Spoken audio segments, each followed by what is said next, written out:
Assalamualaikum warahmatullahi wabarakatuh.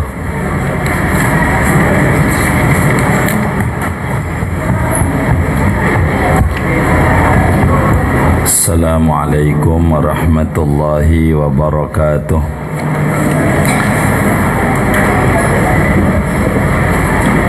Bismillahirrahmanirrahim. Alhamdulillahi rabbil alamin. Wassalatu wassalamu ala sayyidina Muhammadin wa ala alihi wa sahbihi ajma'in. Amma ba'du, faqad qala al-imamul muallif rahimahullahu ta'ala wa nafa'ana bihi wa bi barakati ulumihi wa ghafara lahu wa limasyaikhihi wa limasyayikhina amin. Bismillahirrahmanirrahim. Dengan nama Allah yang Maha Pengasih lagi Maha Penyayang. Alhamdulillahil fattahil jawadil mu'in ala tafaqquhi fid din man ikhtarahu minal ibad. Segala puji tertentu bagi Allah yang Maha Membuka, yang Maha Pemurah lagi menolong atas memahami pada agama pada orang yang Ia kehendakinya daripada hamba-hamba. Wa asyhadu an la ilaha illallah syahadatan tudkhiluna darul khulud. Aku bersaksi bahwasanya tiada Tuhan yang hak disembah dengan sebenar-benarnya kecuali hanya Allah, dengan syahadat yang memasukkan kami ke negeri abadi. Wa asyhadu anna sayyidana Muhammadan abduhu wa rasuluhu sahibul maqamil mahmud. Dan aku bersaksi bahwa penghulu kami Nabi Muhammad, yaitu hamba Allah dan Rasulnya yang memiliki maqam yang terpuji. Sallallahu wasallam alaihi wa ala alihi wa ashabihil amjad. Moga-moga memberikan rahmat Allah dan kesejahteraan kepada Nabi Muhammad wa ala alihi, dan kepada keluarga Nabi Muhammad, wa ashabihi, dan sahabat Nabi Muhammad al-amjadi yang agung-agung. Salatan wa salaman afuzu bihima yawmal ma'ad. Dengan salawat dan salam yang aku beroleh keberuntungan dengan sebab salawat salam yawmal ma'adi, pada hari kembali, yakni hari kiamat. Wallahu a'lam bissawab.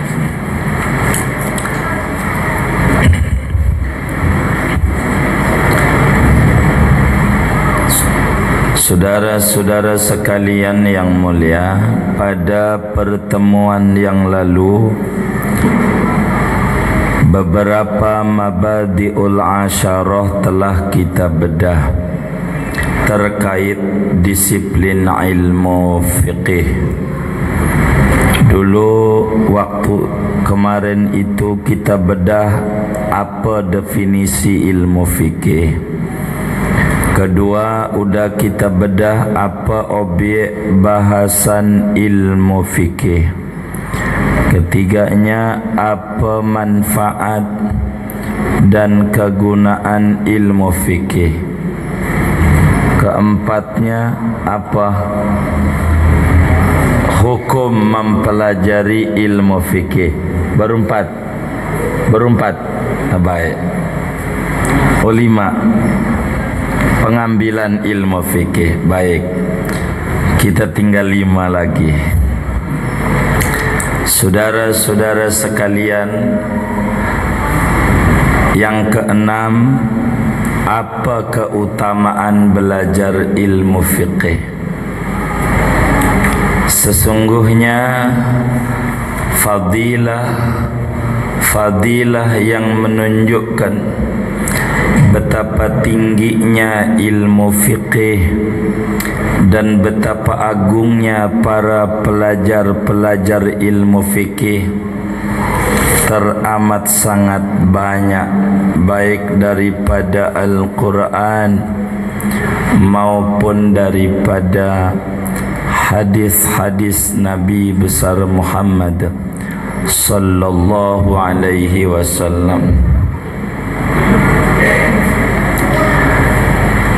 Dalam hadis Nabi sabdakan, man yuridillahu bihi khairan yufaqihu fid din. Siapa orang yang Allah kehendaki kepadanya akan kebaikan yang banyak, yakni meninggal membawa iman Islam, maka Allah berikan fiqih padanya tentang agama.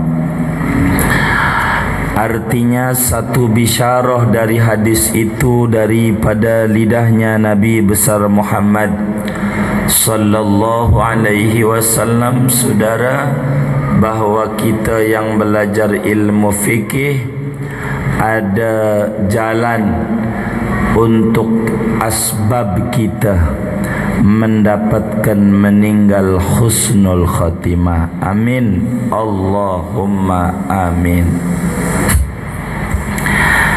Daripada itu Sayyidina Abdullah bin Umar menerangkan, majlisu fiqhin afdalu min sab'ina majlisan min majalisi dzikri. Satu kali duduk di majlis belajar ilmu fiqih itu lebih tinggi nilainya di mata Allah dibanding kita duduk 70 tempat daripada majlis zikir yang tidak dijabarkan ilmu fiqih. 70 kali kita datang di majlis zikir, apa kita baca la ilaha illallah, la ilaha illallah sampai 70 tempat, dari sore sampai subuh. Ama sekali kita duduk di majlis ilmu fiqih, kalau mau nyari ganjaran gedean ngaji di duduk di majlis ilmu fiqih. Cuman kenapa dikit? Kalau di zikir ni biasanya rezeki banyak nih, demen orang begitu biasanya. Kalau dikata begitu tuh, itu yang menjadi daya tarik majelis zikir begitu. Itu yang paling penting untuk kita duduk di majelis fiqih. Banyak hal keutamaan tentang ilmu fiqih, tapi kayaknya tidak cukup waktu kalau saya harus bedah di sini, habis nanti itu aja. Jadi sekelumit itu saya kira memadai untuk mentarghib dan memotivasi betapa pentingnya kita duduk di majelis ilmu fiqih. Penting sekali ini fiqih. Lalu apa namanya? Yang ke-5, 6, 7. Namanya apa? Namanya banyak. Pertama disebut ilmu fiqih, ilmu pemahaman dari Al-Quran dan hadis, itu fiqih. Jadi jangan dikata ngaji fikih enggak ngaji Quran hadis. Justru ngaji fikih itu ngaji Quran dan hadis. Yang sudah enak, ibaratnya namanya gula, ilmu fikih. Kalau Quran dan hadis bahasa kitanya namanya tebu. Ibarat ini gula sekantong, ini gula. Kira-kira gula itu yakin gak asalnya dari tebu? Yakin gak kira-kira? Hah? Yakin gak? Yakin. Tapi di gula tuh ada tebu gak kira-kira? Iya, kagak ada. Namanya juga sudah gula. Pergilah kita ke kebun tebu. Di sana kita temukan begitu banyak pohon-pohon tebu. Kita yakin gak dari tebu ini bakal menghasilkan gula? Yakin. Kira-kira di kebun tebu ada gula gak? Ada gak? Yang ada apa? Iya, pohon tebu. Itu saya memberikan analogi sederhana biar gampang dicerna. Di Quran Allah nyuruh aqimis sholah. Bahasa kitanya ayo sholat. Ini sholatnya bagaimana? Ada tasyahud awal kagak? Ada takbiratul ihram kagak? Doa sujudnya apa? Doa antara dua sujud apa? Kagak ada. Kagak ada. Namanya juga tebu. Dari sana bakal muncul. Kalau pengen tahu Quran berjalan, itulah Nabi Muhammad sallallahu alaihi wasallam. Pengen tahu Quran yang jalan, dari mulai bangun tidur sampai tidur kembali, itu manusia Qurani, itulah Nabi Muhammad. Maka kita ngomong sholatnya bagaimana? Nabi bilang, "Shollu kama ra'aitumuni usolli." Ente sholat kayane. Karena Allah ajarin cara sholat tuh sama Nabi. Begitu. Dari Nabi ini dikumpulin sama ulama, namanya ilmu fiqih. Jadi ilmu Quran dan hadis. Bila pertemuan yang lalu kita singgung bahwa Quran dan hadis kalau ibarat minuman namanya air dalam termos. Kalau pengen langsung kembali Quran dan hadis, monggo langsung minum dari termos. Kira-kira bagaimana? Melepuh. Ada bagian-bagiannya yang disuruh kembali kepada Quran dan hadis ulama. Bagi kita yang kagak ngerti sama Quran dan hadis, boro Arab gundul, Arab gondrong masih repot bacanya. Halamannya sampai mana ya? Masih nyari kita. Seumpama, bukan nuduh. Ini bagaimana? Maka Nabi bilang ittabi'ul ulama'a. Ente ikut ulama. Yang nyuruh ikut ulama tuh Nabi. Si ulama disuruh ikut Quran hadis, maka secara tidak langsung kita juga ikut begitu. Biar gampang. Nggak bisa kita langsung aja begitu. Lagi berobat aja nggak boleh ngarang-ngarang obat lah dokter. Bisa. Lagi di Google banyak kesehatan, ngarang-ngarang aja. Kagak sembuh, modar bisa. Ada ilmunya. Ya Rabbana ya Karim. Bahasa Indonesia saudara, bahasa Indonesia sampai detik ini nih ada di sekolah guru bahasa Indonesia. Itu sehari-hari kita ngomong bahasa Indonesia, masa ada guru bahasa Indonesia. Masa bahasa Arab mau semua masuk langsung comot Quran hadis, melepuh, rusak. Benar. Kedua namanya ilmu halal dan haram. Ini ilmu fikih karena di dalamnya dikupas mana yang halal, mana yang haram. Tempo hari ada yang bilang anak unta itu minumnya air susu unta. Anak unta. Anak unta minumnya air susu unta. Dah ada anak manusia minumnya kencing unta. Kira-kira tinggian mana tuh? Begitu. Anda perlu dijawab, tapi perlu dipikirin. Begitu. Kayaknya tinggian anak unta.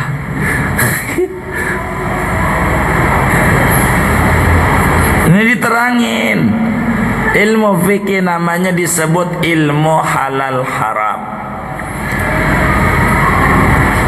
Disebut juga namanya ilmu syariah. Bahasa Indonesianya ilmu hukum. Itu fikih. Bahasa kitanya ilmu hukum. Hukum Islam namanya.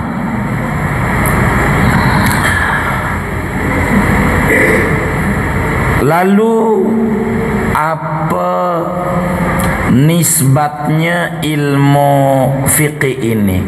Kategori ilmu apa?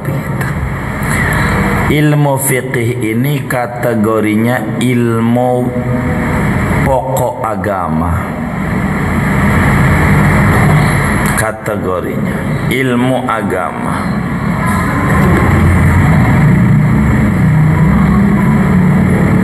Tiga ilmu pokok agama. Yang pertama tauhid, fungsinya mendandani akidah biar benar. Yang kedua namanya ilmu fiqih, untuk mendandani ibadah biar benar ibadah kita. Yang ketiganya namanya ilmu tasawuf, untuk ngedandani hati kita biar bening. Ini namanya ilmu agama. Pokok tiga nih. Yang mana muslim wajib belajar yang tiga. Selebihnya namanya pelengkap, penunjang. Tuh begitu.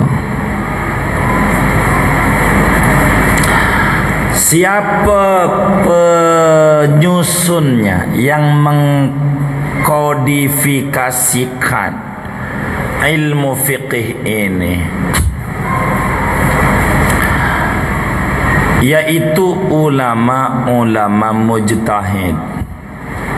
Pertama kali Imam Abu Hanifah, ulama yang wafat tahun 150 Hijriah.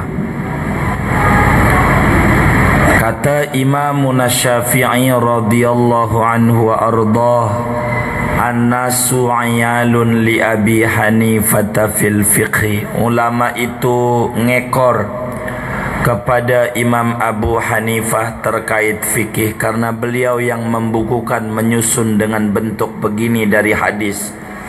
Lalu terus ulama banyak menyusun. Itu begitu ilmu fiqih. Disebut oleh Abu Hanifah namanya fiqhul asghar, fikih kecil. Fiqhul akbar namanya tauhid.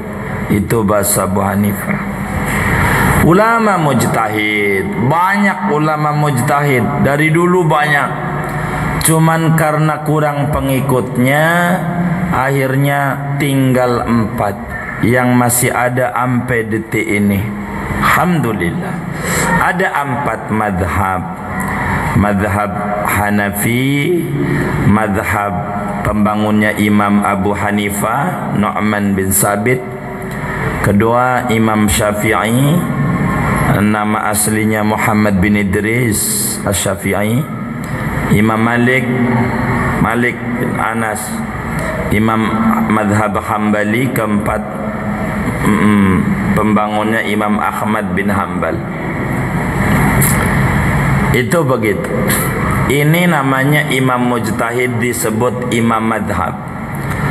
Kita tidak boleh lepas dari madhab ini dalam hidup, karena kaedahnya baku yang ini nih dan mutawatir. Silahkan mau bermadhab mana, Syafi'i boleh, Maliki boleh, Hanafi boleh, Hambali boleh, silahkan. Begitu.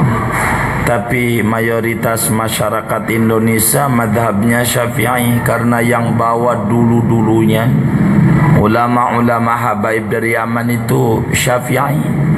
Maka kebanyakan mayoritas Syafi'i di kita punya negeri. Madhab fiqih. Bukan enggak mau madhab lain, bukan. Masalahnya atu aja belum kelar nih, mau yang banyak-banyak begitu. Sebagaimana kita Quran itu qiraat ada 14, yang boleh buat baca Quran 10 cara baca Quran. Yang saudara-saudara baca tuh Sadaji Sarding imamin, namanya orang kita sebut qiraat hafaz, padahal riwayat hafaz. Imam Asim riwayat hafaz. Asim ada waros, ada hafaz. Kenapa pakai hafaz, enggak pakai waros, enggak pakai yang lain? Lo hafaz aja masih kagak bisa, ikhfa idgham kagak ngerti, susah. Bagaimana mau qiraat yang lain? Begitu. Bukan berarti tidak mau madhab lain, atau belum rapi. Itu yang menjadi. Ini mereka-mereka ini yang membangun madhab itu. Membangun. Bukan mereka tidak bersandar kepada Quran dan hadis, justru semua mereka berpatokan kepada Quran dan hadis. Cuman kenapa beda? Nggak banyak. Yang beda ini karena sudut pandang yang berbeda. Begitu. Dan agama juga mengizinkan untuk beda itu. Begitu, untuk beda. Sebab kalau satu repot. Coba pabrik sepatu Nike ngeluarin nomor 20 doang. Kan kasihan yang nomor 30. Kasihan yang nomor 40. Yang penting udah agamanya Islam, ini madhab, monggo, asal jangan campur aduk.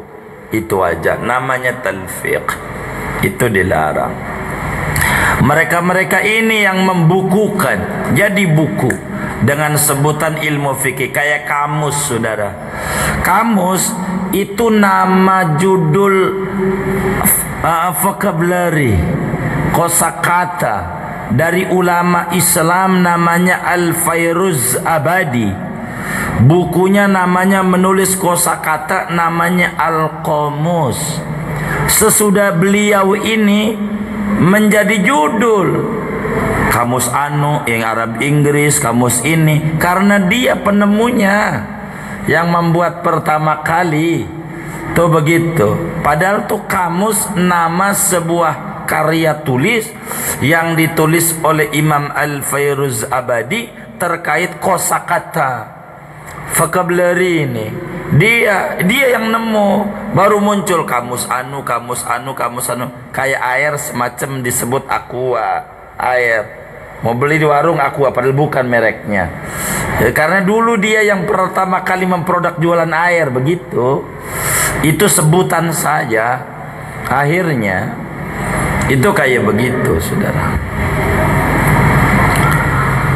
Kemudian itu apa materi-materi yang ada di dalam ilmu fikih? Banyak, disingkat 5.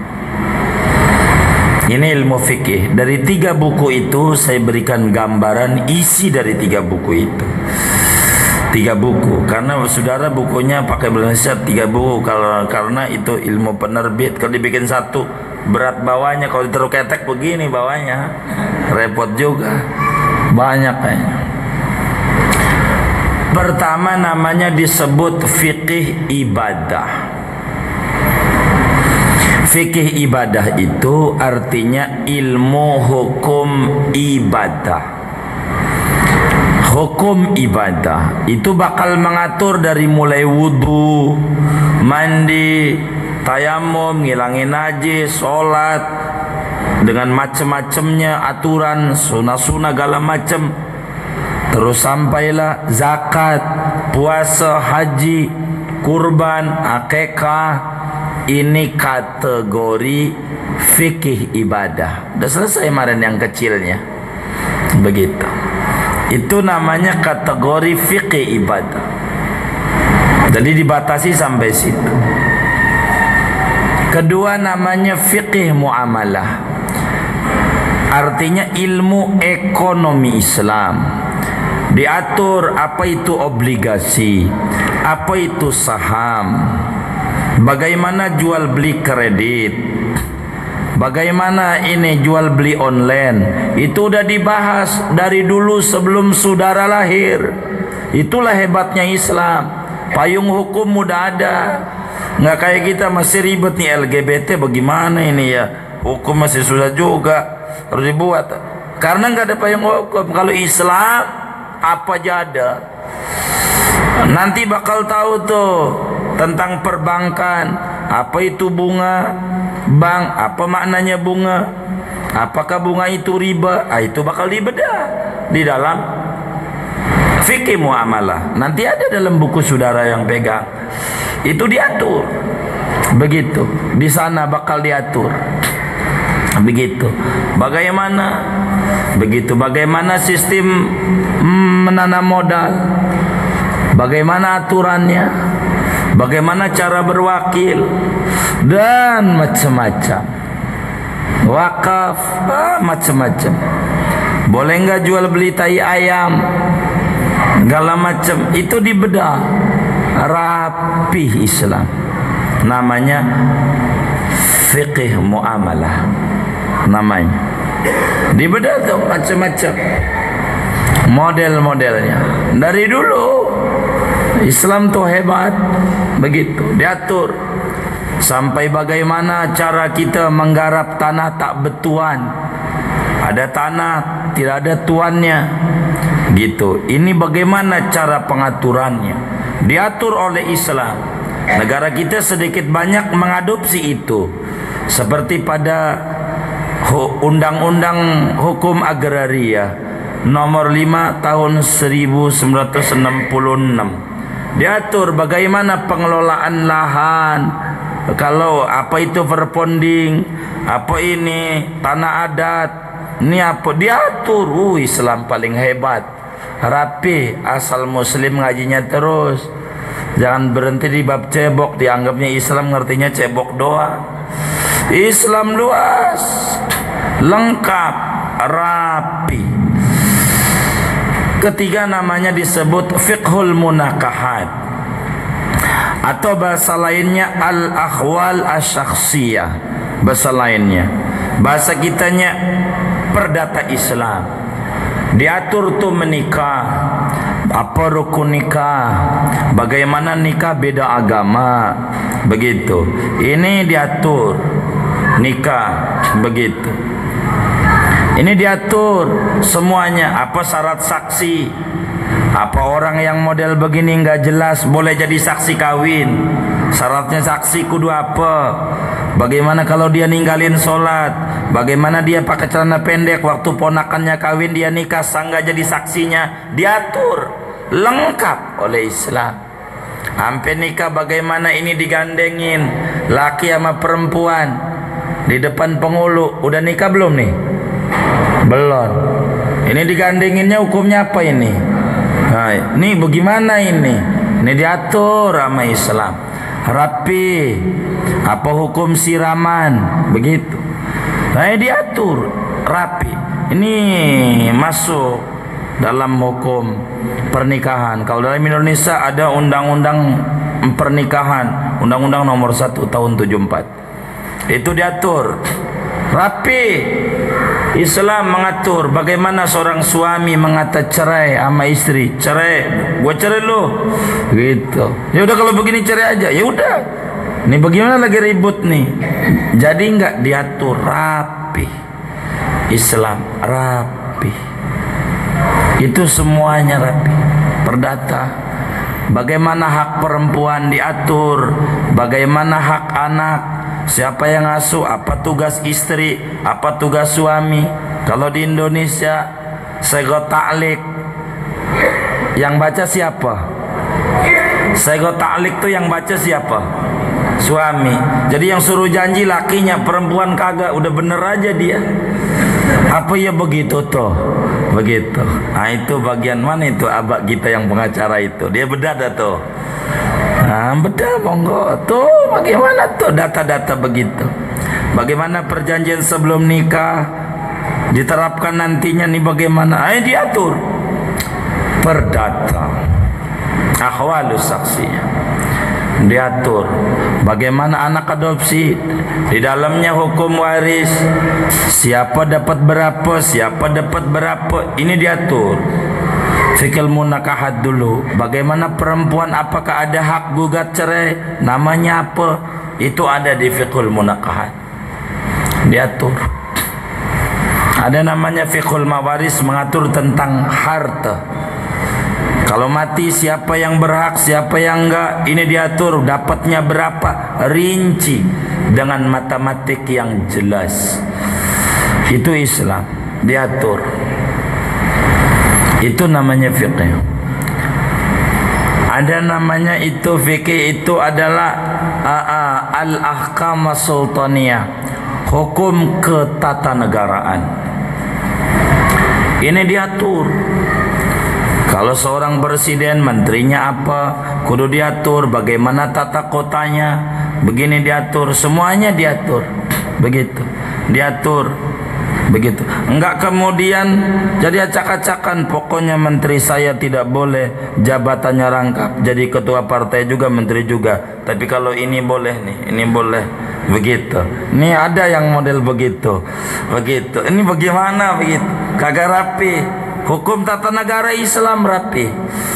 Menteri apa yang paling pokok, supaya tidak tabrakan, sampai diatur. Kenapa Belanda sampai detik ini negara di bawah air, kudunya tenggelam itu Belanda, tapi kagak sampai detik ini? Sebab pakai hukum tata negara Islam, diadopsi oleh Barat, Perancis, segala macam. Itu ambil karya Imam Al-Mawardi yang meninggal tahun 450, adopsi mereka. Bagaimana tata kelola itu yang baik, diatur dengan rapi. Jadi yang namanya ada Wizaratul Miyah, menteri pengairan. Air tuh urusannya di tangan menteri, bukan suku dinas. Dinas saja kagak kita, suku dinas, sudin pengairan. Jadi repot. Ini sampai sekarang nih saya tidak ngerti. Ada suku dinas kebersihan, ada suku dinas pengairan. Kalau sampah ada di kali, tugas siapa? Tugas siapa? Oh, dinas pengairan.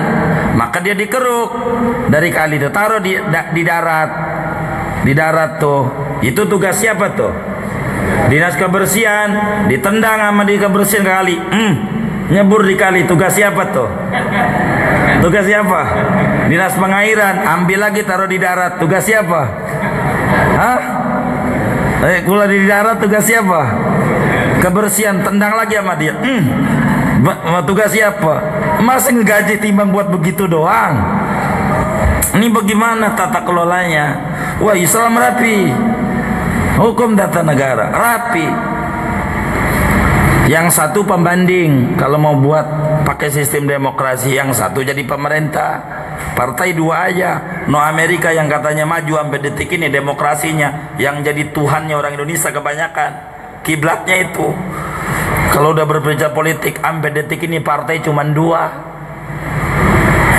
Itu yang paling maju. Loh, kita banyak banget. Tapi dipuji sama dia kita banyak. Ujungnya bakal koalisi dua juga ujungnya. Lah, mau ngapain? Buang-buangin duit negara aja. Ya begitulah kita. Kita dikibulin aja, ya begitulah kita. Ini hukum tata negara. Kalau saya terusin takut ente jadi Imam Samudra lagi. Aduh, repot. Saya nggak mau terusin. Ini diatur dan ada di kitab itu. Baca aja. Begitu. Tapi pengen diterangin, sabar. Ini bismillah belum saya terangin masalahnya. Apalagi di tengah ke dalam begitu. Atu-atu. Ada namanya di dalamnya fiqhul jinayat, pidana Islam. Diatur oleh Islam. Kalau orang mencuri, ukuran 500.000.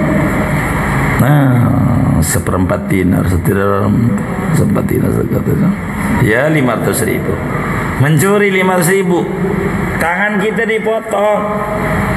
Dalam hukum pidana Islam, nyolong 500.000, jangan semiliar, jangan 500.000, tangan dipotong.